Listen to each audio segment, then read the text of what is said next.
শ্রীগুরু শ্রীযুত পদকমলম শ্রীগুরু বৈষ্ণবাংশ্চ শ্রীরূপং সাগ্রজাতং সহগণ রঘুনাথ নীতং তং সজীবং সাদ্বৈতং সার্বভূতং পরিজন সহিত শ্রীকৃষ্ণ চৈতন্য দেবম শ্রী রাধা কৃষ্ণ পাদান সহগণ ললিতা শ্রী বিশাখান্বিতাংশ্চ অজ্ঞানতিমিরান্ধস্যং জ্ঞানাঞ্জনশলাকয়া চক্ষুরোন্মিলিतं येन তস্मै শ্রী গুরবে নমঃ। আনন্দলীলাময় বিগ্রহ হে মাব দিব্যচ্ছবি সুন্দরায় তস্मै মহাপ্রেমরসপ্রদায় চৈতন্য চন্দ্রায় নমো নমস্তে। নমো মহাবদন্যায় কৃষ্ণ প্রেমপ্রদায়তে কৃষ্ণায় কৃষ্ণ চৈতন্য নামে গৌর কৃষ্ণে নমঃ। নিত্যানন্দ নমস্তেভ্যং প্রেমানন্দ প্রদায়িনে কলৌ কল্মষনাশায় জন্মভাবতয়ে নমঃ। পঞ্চতত্ত্ব আত্মাকম কৃষ্ণ ভক্ত স্বরূপকম ভক্তবতারম ভক্তাখ্যাং নমামি ভক্ত শক্তিধম। হে কৃষ্ণ করুণা সিন্ধু দীনবন্ধু জগৎপতে গোপেশ গোপিকাকান্ত রাধাকান্ত নমস্তুতে। তপ্ত কাঞ্চন গৌরাঙ্গী রাধে বৃন্দাবনেশ্বরী বিশ্বভানুসুতে দেবী তং নমামি হরি। নমো বিন্দায় তুলসী দেবৈ প্রিয়ায় কেশবচ্চ কৃষ্ণভক্তি প্রদায়িনে সত্যবতী নমঃ। বাঞ্ছা কল্পতরুভ্যশ্চ কৃপা সিন্ধু ভয়েব চ পতিতানাং পাবনেভ্যো বৈষ্ণবেভ্যো নমঃ। জয় রূপ সনাতন ভট্ট রঘুনাথ শ্রীজীব গোপাল ভট্ট দাস রঘুনাথ শ্রী গৌরাঙ্গ নিত্যানন্দ শ্রী অদ্বৈত চন্দ্র গদাধর শিবাসাদি গৌর ভক্তবৃন্দ। শ্রী চৈতন্য ভাগবত আদিকন্দের সপ্তম শ্লোক। পূর্ণচন্দ্র কলামিষ্ট কৌমুদী গন্ধ বায়ুনা যমুনো পবনীরেণে সেবিতে শ্রী স্ত্রীগণের গীত উপগীয় মানো গন্ধর্ব নিষাদ শোভিত মণ্ডলে রেমি করেন যুথেশ মহেন্দ্র ইব বন্ধন নিহারু দুর্লভয় ব্রহ্মী ব্রবিষু কুসুময়ী মুদা গন্ধর্বামূল রাম তদ্বিরে তদা। পূর্ণচন্দ্রের কিরণ সমূহের দ্বারা সমুজ্জ্বল এবং কুমুদ পুষ্প সমূহের গন্ধ বহনকারী বায়ুর দ্বারা সেবিত যমুনার তীরবর্তী উপবনে স্ত্রীগণের দ্বারা পরিবৃত হইয়া বলরাম ক্রীড়া করিয়াছিলেন। হস্তিনী দলপতি ইন্দ্রহস্তি ঐরাবতের ন্যায় বলরাম বনিতাগণের দ্বারা পরিশোভিত মণ্ডলমধ্যে বিহার করিতে লাগিলেন। গন্ধর্বগণ তাহার গুণকীর্তন করিতে লাগিলেন।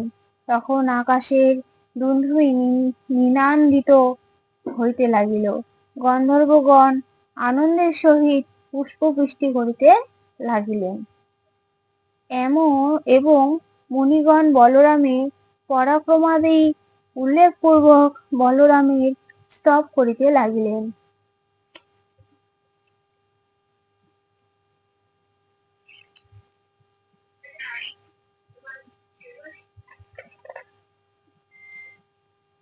এই শ্লোকদ্বয় প্রসঙ্গে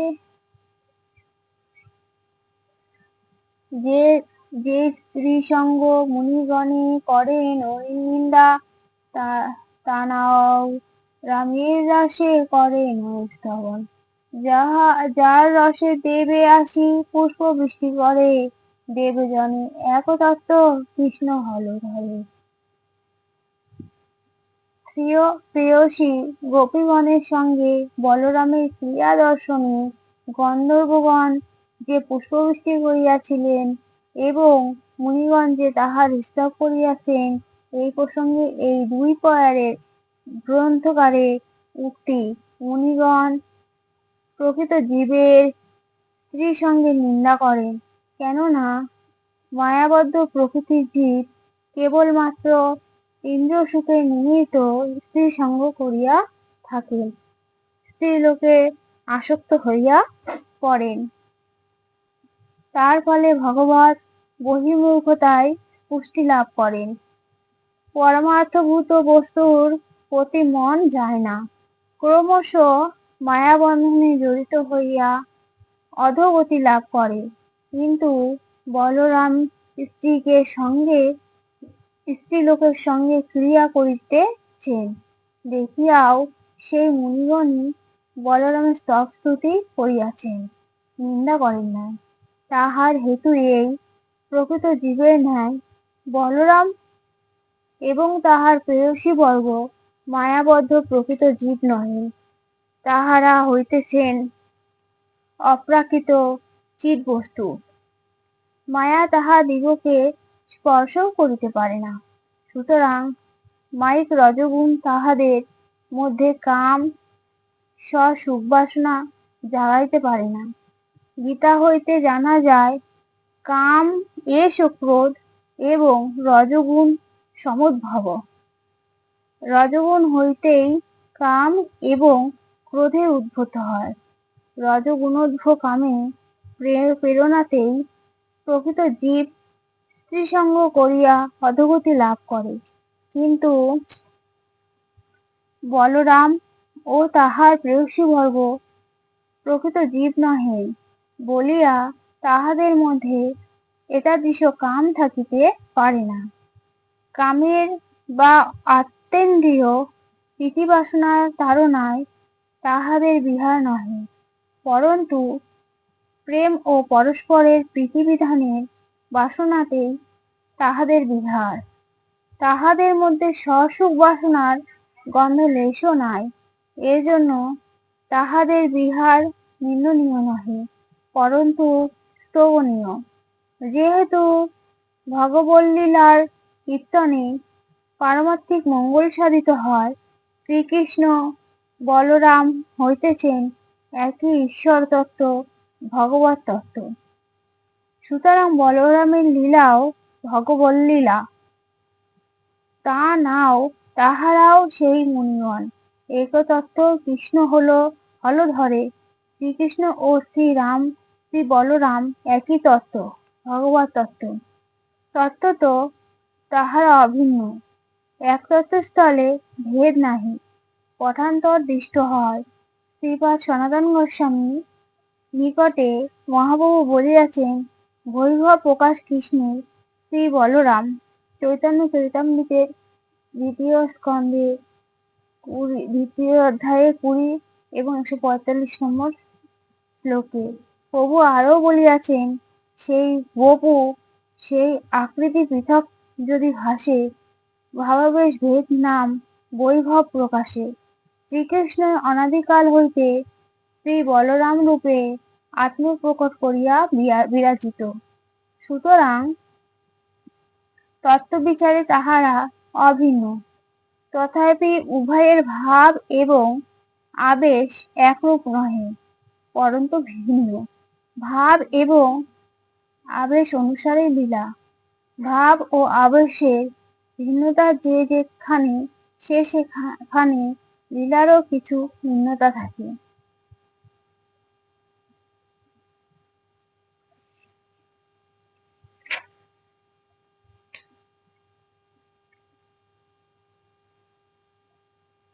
চারি বেদে গুপ্ত বলরামের চরিত, আমি কি বলিব সব পুরাণ বিদিত। মূর্খ দোষে কেহ কেহ না দেখি পুরাণ, বলরাম রাসক্রীড়া করে অপমান।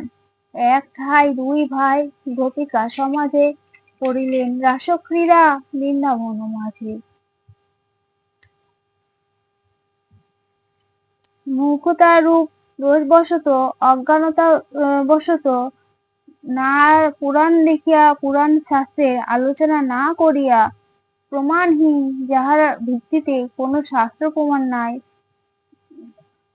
6 শ্লোক 6 ও 9 পূর্বের 6 ও 9 শ্লোকে বলরামের রাসের কথা বলা হইয়াছে। এখানে আবার পরবর্তী শ্লোক চতুষ্টাতেও তাহা প্রকাশিত হইছে।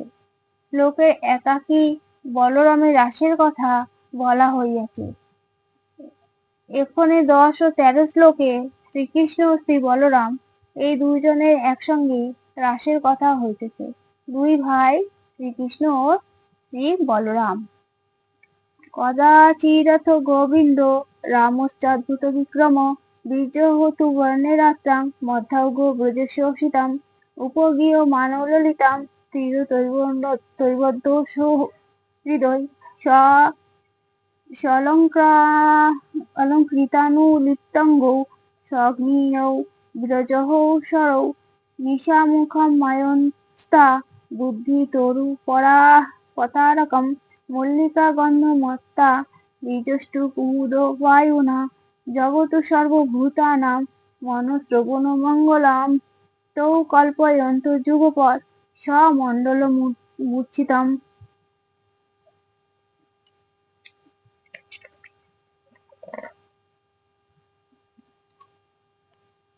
শিবরাত্রি ব্রত উপলক্ষে সপরিজন শ্রী নন্দ মহারাজে অম্বিকা বনে গিয়াছিলেন।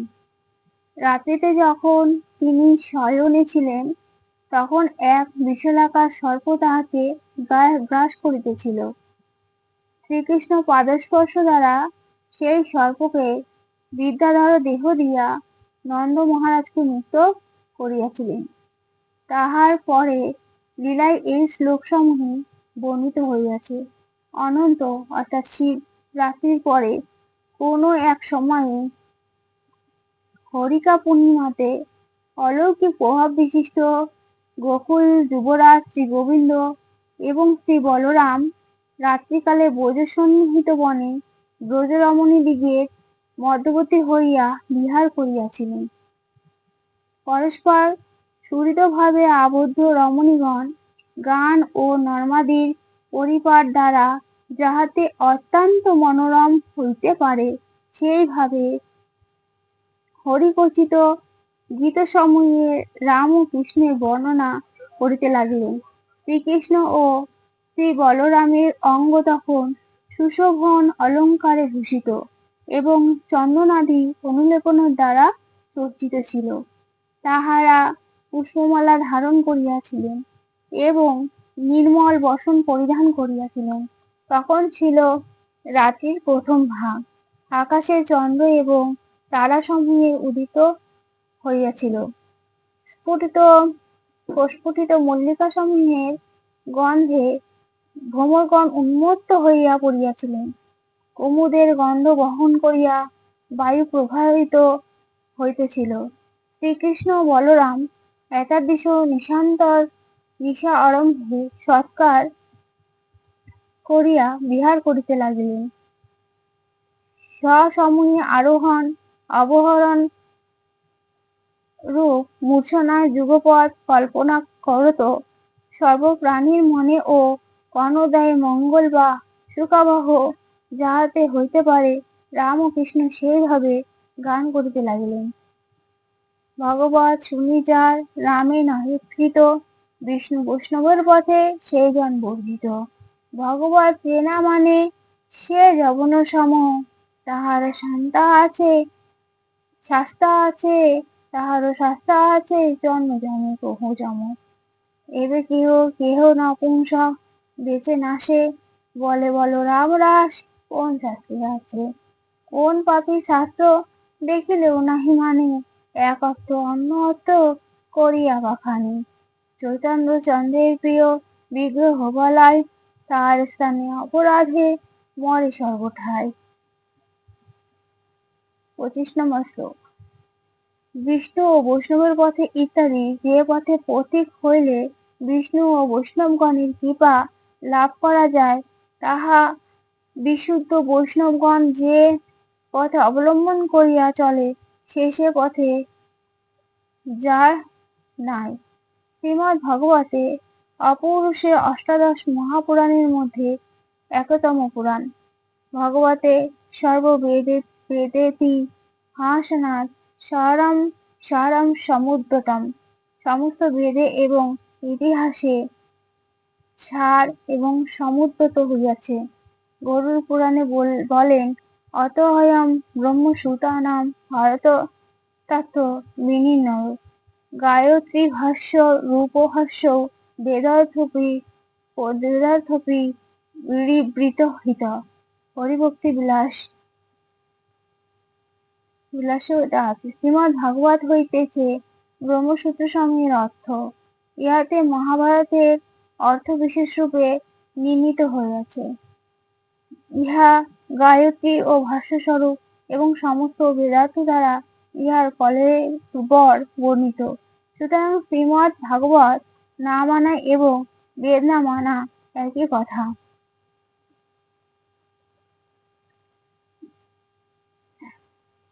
যাহারা পুরুষও নহে, স্ত্রী লোকও নহে, অর্থাৎ যাহাদের পুংস্ত স্ত্রী নাই, তাহাদিগকে নপুংসক বা হিজড়ে বলে। নপুংসক যে রূপে রতিরসে অসমর্থ হইয়াও কেবল লোকমুখে শুনিয়াই উহার নানা অবস্থা সকলের সম্মুখে ব্যক্ত করে ও তাহা লইয়া কত রঙ্গভঙ্গ ও আস্ফালন করিয়া নাচিয়া বেড়ায়, ইহারাও সেইরূপ অসমর্থবশত শাস্ত্রের মর্মগ্রন্থ বা শাস্ত্র অধ্যয়ন না করিয়ায় শাস্ত্রে এক এ নাই ও নাই ইত্যাদি কথা বলিয়া নৃত্য বা আস্ফালন করে। এই শ্রেণীর লোক না পুরুষ না স্ত্রী, কেননা ইহাদের পুরুষোচিত সৎসাহসাদি নাই, আর রমণীসুলভ লজ্জাদিও নাই, সুতরাং ইহারা নপুংসক। বলরামের নিকটে অপরাধবশত গ্রন্থকার বলিতেছে, বলরামের রাসকে শাস্ত্র বহির্ভূত ব্যাপার বলিলে বলরামের লীলাকেই অস্বীকার করা হয়, তাহাতে অপরাধ হয়।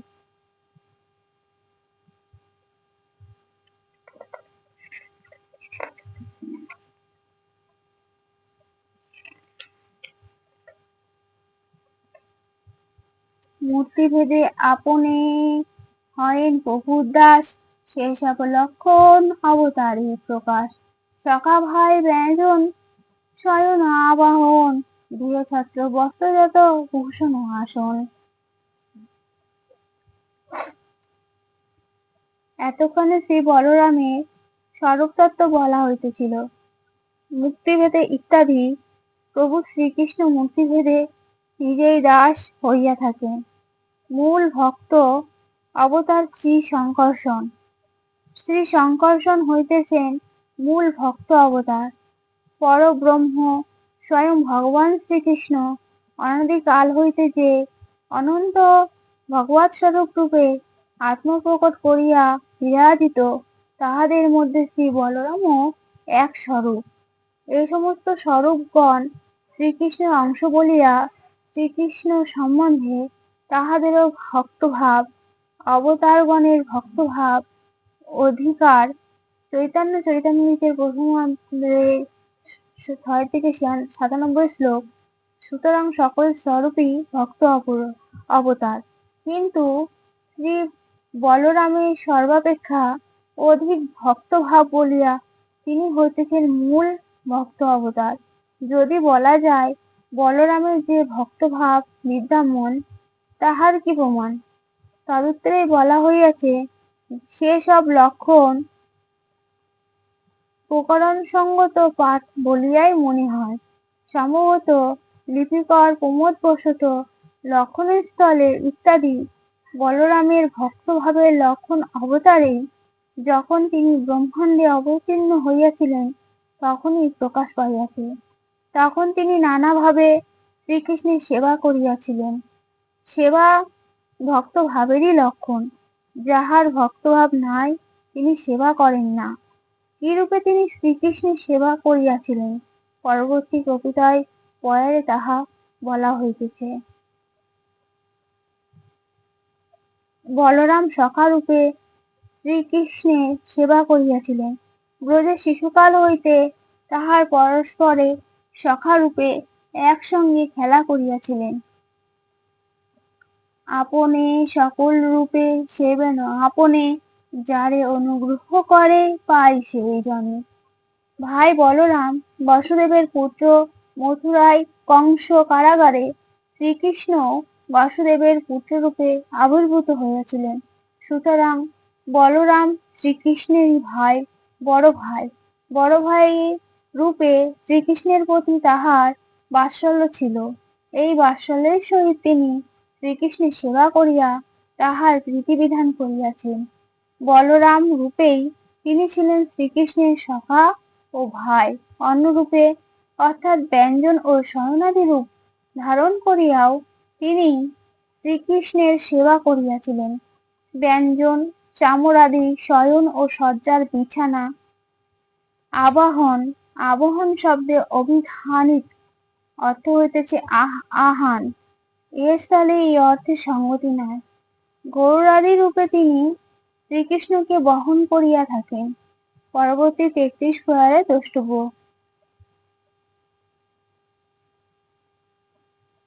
আবাহন মনে করিলে অর্থ হয় সম্যক বাহন। বলরাম সম্বন্ধে কবিরাজ গোস্বামী বলিয়াছেন, ছত্র পাদুকা, শয্যা উপাধান বসন, আরাম আবাস, যজ্ঞসূত্র সিংহাসন, এক মূর্তি ভেদ করি কৃষ্ণ সেবা করে, কৃষ্ণের শেষতা পায়া শেষ নাম ধরে, যারে অনুগ্রহ ইত্যাদি। বলরাম যাহাকে অনুগ্রহ করেন তিনি শ্রীকৃষ্ণ সেবা বা শ্রীকৃষ্ণ সেবার এ সমস্ত উপকরণ পাইতে পারেন। বলরাম যে ছত্র চামরাদি রূপে আত্মপ্রকট করিয়া শ্রীকৃষ্ণ সেবা করেন তাহা প্রমাণ রূপে নিম্নে একটি শ্লোকে উদ্ধৃত হইয়াছে। তথা ইতি শ্রীজামুনু মুনি বিরচিতে চতুরত্নে নিবাস সজ্জাসন পাদুকাং সুপ্ত শুকৌ প্রধান বর্ষা তপ বারণাদিভি শরীর ভেদস্তব্য শেষতাঙ্গতৈ যথোচিতম শেষ ইতি প্রয়োজনে। হে ভগবান, তোমার শেষতা প্রাপ্ত নিবাস, শয্যা, আসন, পাদুকা, বসন, বালিশ, ছত্র প্রভৃতি রূপ শরীর ভেদে অনন্তদেব তোমার সেবা করিতেছে। লোকগণ যে তাহাকে শেষ নামে অভিহিত করেন তাহা যথোচিত। বলরাম যে ছত্র পাদুকা রূপ পরিগ্রহণ করিয়া শ্রীকৃষ্ণের সেবা করিয়া থাকে তাহাই এই শ্লোকে বলা হইয়াছে।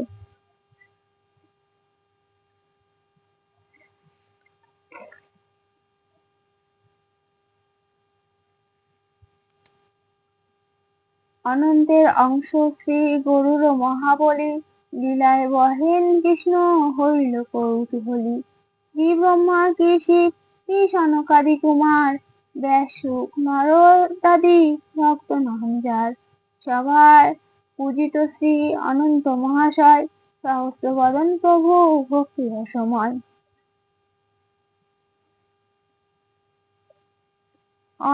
আদিদেব মহাযোগী ঈশ্বর বৈষ্ণব মহিমার অন্ত ইহা না জানে সব।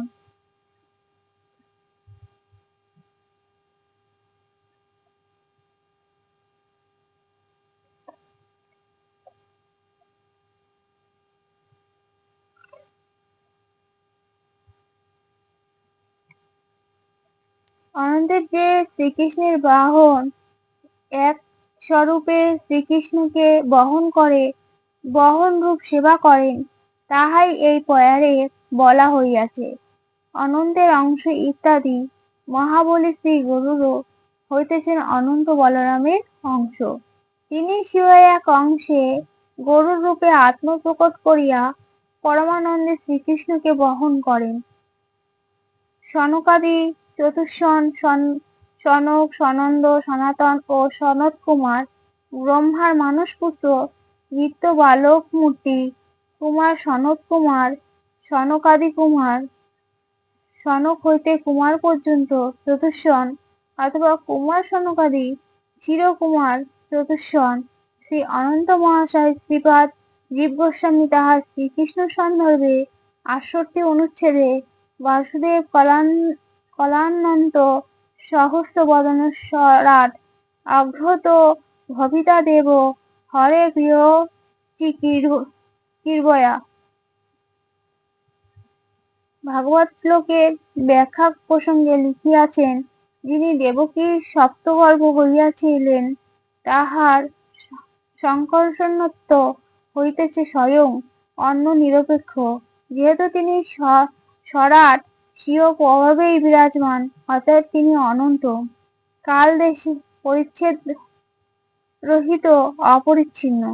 শ্রী বসুদেব নন্দনস্য বাসুদেবস্য কলা প্রথমঃ হংস শ্রী সংকর্ষণ তস্য সংকর্ষণত্ব স্বয়ংমেব ন তু সংকর্ষণ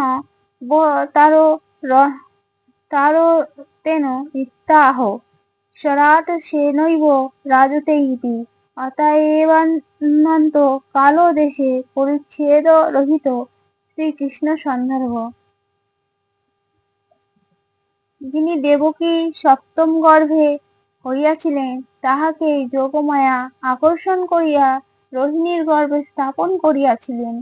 সুতরাং তিনি হইতেছেন রোহিণীসুত মূল সংকর্ষণ বলরাম। শ্রীজীবপাদের উক্ত হইতে জানা গেল, তিনিও তাহারও একটি নাম হইতেছে অনন্ত। কিন্তু এ স্থলে অনন্ত শব্দের তাৎপর্য হইতেছে কাল দেশাদি দ্বারা অপরিচ্ছিন্ন। সহস্র বদন প্রভু পূর্বোক্ত ভাগবত শ্লোকের ব্যাখ্যায় শ্রীজীবপাদ গোস্বামী বলিয়াছেন, জয় এব শেষাক্ষ সহস্র বদনপি ভবতি যত দেব নানা কারতয়া দিব্যতীতে তদুক্তং শ্রী যমুনাদেবা রাম রাম মহাবাহ ন জানে তব বিক্রমম যশৈকাংশেন বৃদ্ধিতা জগতি জগৎপতে ইতি। একাংশে শেষাক্ষেন ইত্যাদি শ্রীকৃষ্ণ সন্দর্ভ। তিনি শেষ নামক সহস্র বদন হইয়াছেন, যেহেতু তিনি দেব নানা রূপে ক্রিয়া করিয়া থাকেন। শ্রী সংকর্ষণ বলরামই যে শেষ রূপে অবতীর্ণ হইয়াছেন, শ্রী যমুনা দেবীর বাক্যে হইতে তাহা জানা যায়। যমুনা দেবী বলরামকে লক্ষ্য করিয়া বলিয়াছেন, হে রাম, হে রাম, হে মহাবাহ, হে জগৎপতে, যাহার এক অংশ দ্বারা জগৎ বিধৃত হইয়া বিরাজিত, আমি সেই তোমার বিক্রম জানি না। এ স্থলে একাংশ শব্দের অর্থে শ্রীধর স্বামীপাদ লিখিয়াছেন, শেষ নামক অংশে এইরূপে জানা গেল, তিনি সহস্র বদন, তাহারই নাম শেষ।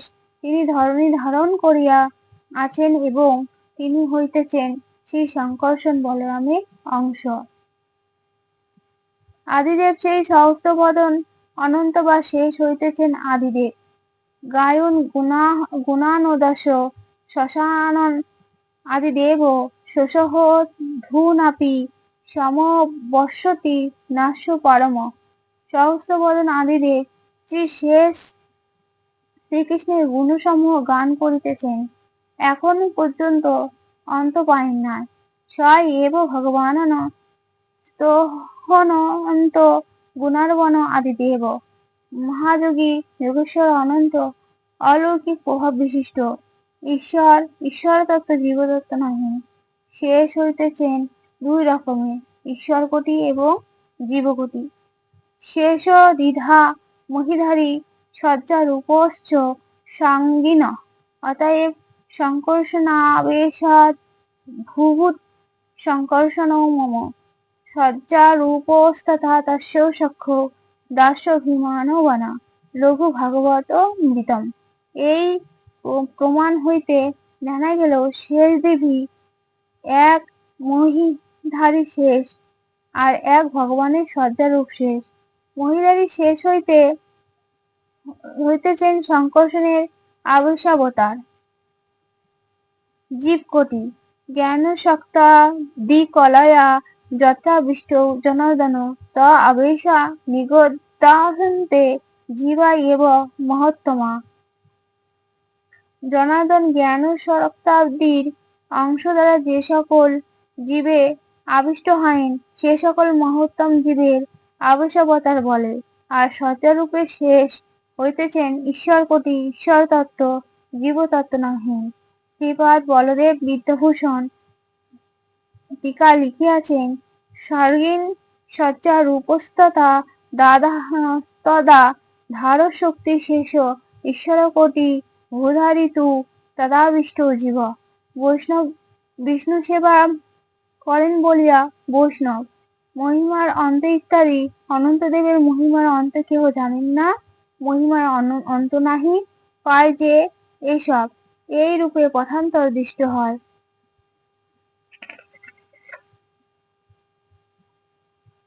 পরবর্তী শ্লোক 15 নম্বরে, সেবন শুনিয়া এবে শুনো ঠাকুরাল, আত্মতন্ত্রে যেন মতে বইসেন পাতাল। শ্রী নারদ গোসাই তুমুর করি সঙ্গে, যে যশ গাইন ব্রহ্মা স্থানে শ্লোক বন্ধে।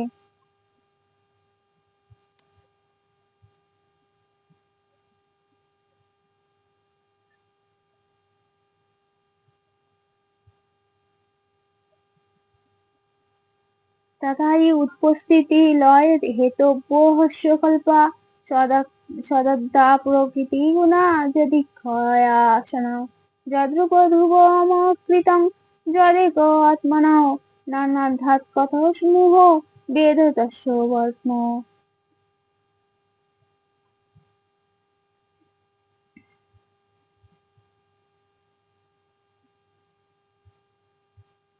পাতালে মূলাদেশে সহস্র শীর্ষ ভগবান অনন্তদেব বিরাজিত। ব্রহ্মার সভায় তুমুরু সহিত নারদ যেভাবে তাহার স্তুতি করিয়াছিলেন, মহারাজ পরীক্ষিতের নিকট শ্রী সুখদেব তাহা বলিয়াছেন। যাহার দৃষ্টির প্রভাবে এই বিশ্বের উৎপত্তি, স্থিতি ও লয়ের কারণস্বরূপ সত্তাদি প্রকৃতি গুণতায় স্ব কার্য সাধনে সামর্থ্য লাভ করিয়াছেন, যাহার রূপ বা স্বরূপ হইতেছে অনন্ত ও অকৃত, তাহার অনন্তত্বের হেতু এই যে হেতু তিনি এক হইয়াও নিজের মধ্যে নানাবিধ কার্য প্রপঞ্চ ধারণ করিয়াছেন। তাহার তত্ত্ব লোকে কিরূপে জানিতে পারে, অর্থাৎ তাহার তত্ত্ব কেহ জানিতে পারেন না।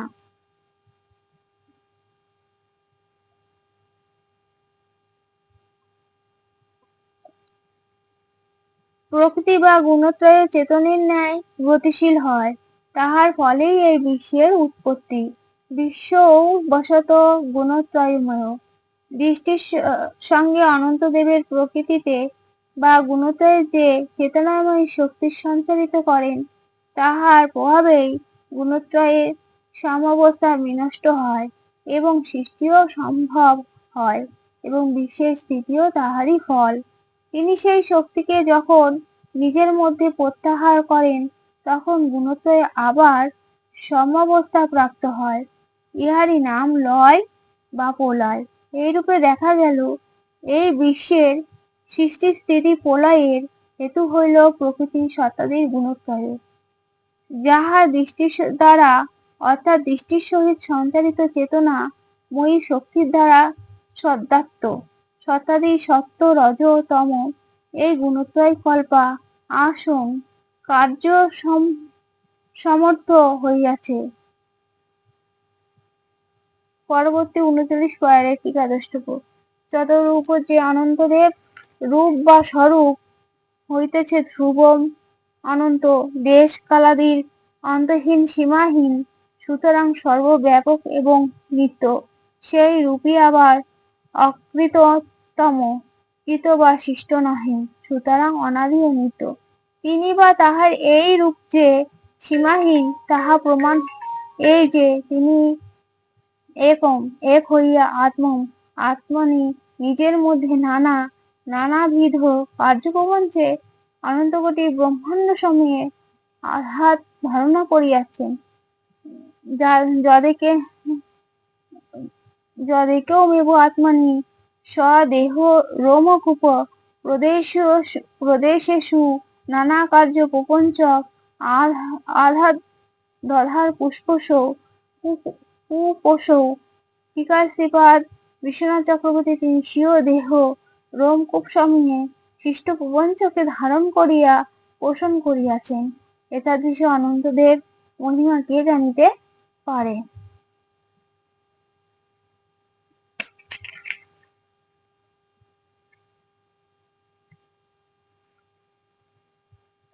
যাহাতে স্থূল ও সূক্ষ্মতার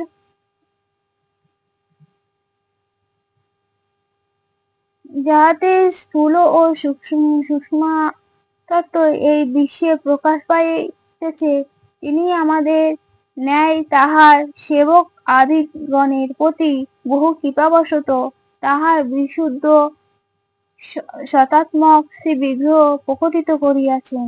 তিনি মৃগপতি সিংহের ন্যায় মহাবীর্যশালী, তাহার স্বজনদিগের চিত্ত আকর্ষণ করিয়া বশীভূত করার নিমিত্তে তিনি তাহার অনবদ্য লীলা অনুষ্ঠান করিয়াছেন।